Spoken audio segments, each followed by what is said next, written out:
समधी करार किया सोने का चैन, समधी करार किया सोने का चैन।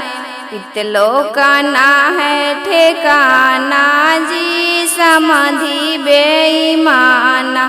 पितलों का ना है ठिकाना जी, समधी बेईमाना।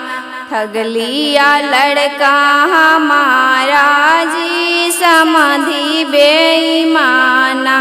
ठग लिया लड़का हमारा जी, समधी बेईमाना। समधी करार किया सोने का अंगूठी, समधी करार किया सोने की अंगूठी।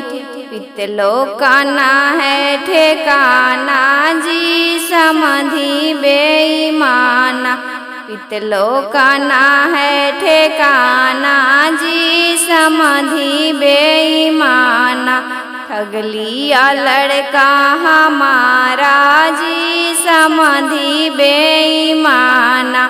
ठग लिया लड़का हमारा जी, समधी बेईमाना।